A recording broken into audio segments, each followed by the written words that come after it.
Hello friends, मैं हूं आपके सामने गौरव मिगलानी। इस वीडियो में हम डिस्कस करने जा रहे हैं कि इंश्योरेंस की क्या नीड है, क्या एडवांटेजेस हैं या क्या इंपॉर्टेंस है। तो सबसे पहला फायदा इंश्योरेंस करवाने का यही होता है कि इंश्योरेंस की वजह से हमको प्रोटेक्शन मिलती है, सुरक्षा मिलती है। क्योंकि मान लो मैंने एक गोडाउन का फायर इंश्योरेंस करवाया, अब गोडाउन में आग लग गई तो क्या होगा? इंश्योरेंस कंपनी मुझे कंपनसेट कर देगी। इसी तरह से हम लाइफ इंश्योरेंस क्यों कराते हैं? क्योंकि अगर एक टाइम पीरियड से पहले ही हमारी डेथ हो जाती है तो इंश्योरेंस कंपनी हमारी फैमिली को पैसा रिटर्न कर देती है, जिसमें बोनस भी इंक्लूड रहता है। तो कहने का क्या मतलब है कि इंश्योरेंस की वजह से हमें सुरक्षा मिलती है। थेफ्ट इंश्योरेंस, मरीन इंश्योरेंस, तो इन सारे इंश्योरेंस के करवाने का जो टारगेट होता है, हमें क्या चाहिए होती है? प्रोटेक्शन चाहिए है। तो इंश्योरेंस का जो पहला बेनिफिट है, हमको प्रोटेक्शन प्रोवाइड करना। दूसरा एडवांटेज क्या है? इन्वेस्टमेंट का एलिमेंट। इन्वेस्टमेंट का एलिमेंट कहां पे इंक्लूड रहता है? सिर्फ लाइफ इंश्योरेंस के केस में। क्योंकि लाइफ इंश्योरेंस के केस के अंदर इवेंट हैपन होगा या नहीं होगा, आपको पैसा वापस दे दिया जाता है बोनस इंक्लूड करके। पर फायर इंश्योरेंस के केस में, थेफ्ट इंश्योरेंस और मरीन इंश्योरेंस, इन केसेस के अंदर हमको पैसा वापस नहीं मिलता है।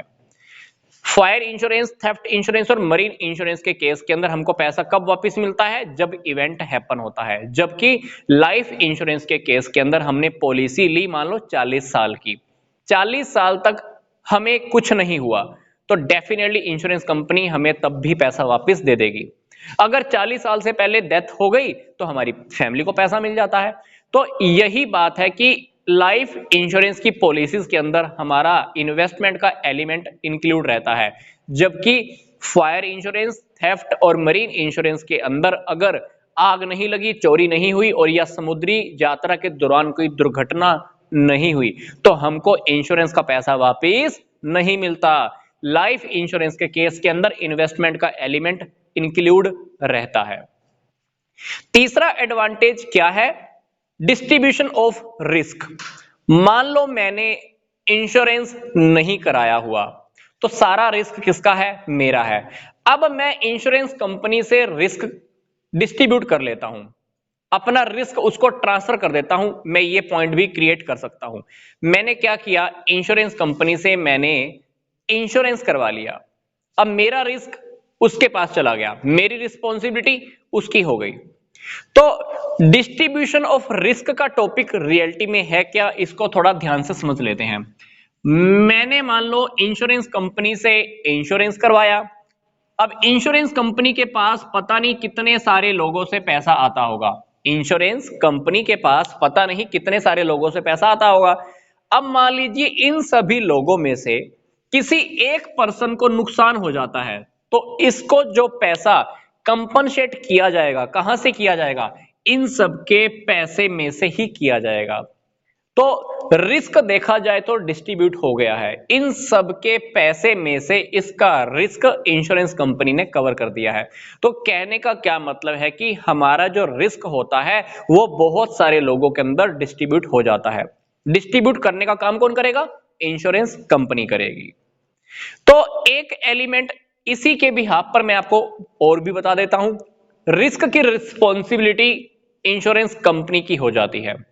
मान लीजिए मुझे गोडाउन में आग लगने का खतरा है, मैंने इंश्योरेंस नहीं करवाया, रिस्पॉन्सिबिलिटी ओवरऑल किसकी है? मेरी है। पर जैसे ही मैंने इंश्योरेंस करवाया तो वो रिस्पॉन्सिबिलिटी उस रिस्क की किसकी हो गई? इंश्योरेंस कंपनी की हो गई। तो रिस्क की रिस्पॉन्सिबिलिटी का टॉपिक अलग है, डिस्ट्रीब्यूशन ऑफ रिस्क का टॉपिक अलग है। डिस्ट्रीब्यूशन के अंदर क्या हुआ?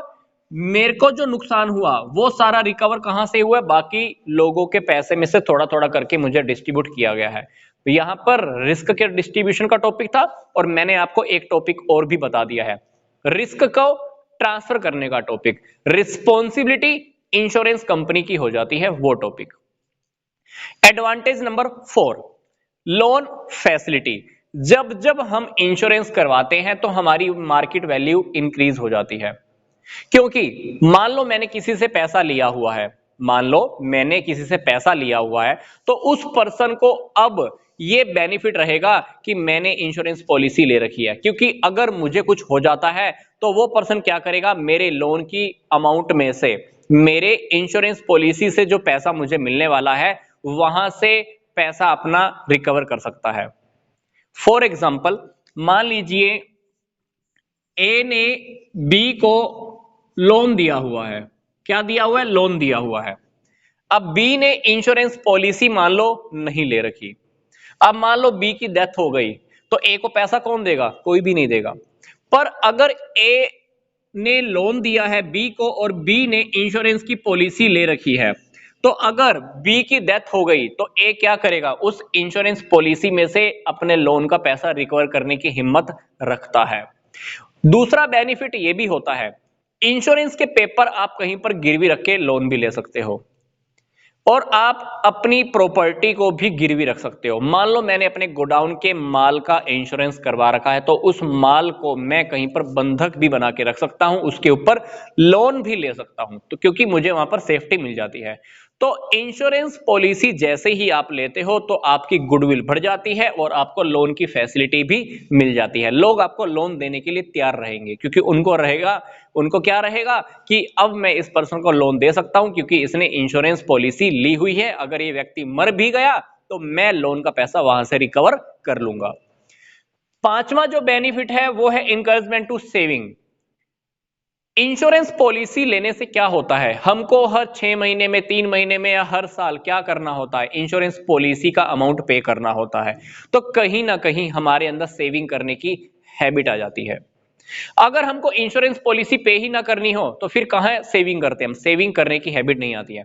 अब मान लो मैंने एक बार इंश्योरेंस पॉलिसी ले ली 20 साल की, मैंने 20 साल की पॉलिसी ले ली, मुझे क्या करना होगा? हर बार इंस्टॉलमेंट पे करनी होगी। इंस्टॉलमेंट अगर मैं पे नहीं करूंगा तो मेरी पॉलिसी क्या हो जाएगी? लैप्स हो जाएगी, मेरी पॉलिसी बंद हो जाएगी और बीमा कंपनी मुझे कुछ भी नहीं देने वाली है।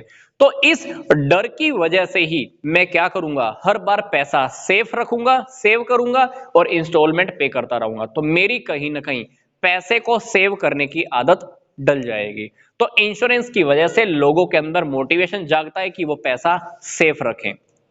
छठा जो हमारा बेनिफिट है वो है इकोनॉमिक डेवलपमेंट। इंश्योरेंस कंपनीज जितना भी पैसा इकट्ठा करती हैं वो कहीं ना कहीं दूसरी कंपनीज को लोन दे देती हैं। वो कंपनीज क्या करती हैं? देश के विकास में हेल्प कर रही होती हैं। तो कहीं ना कहीं हम जो इंश्योरेंस पॉलिसीज लेते हैं वो सारा पैसा कहां जाता है? देश के आर्थिक विकास पर जाता है।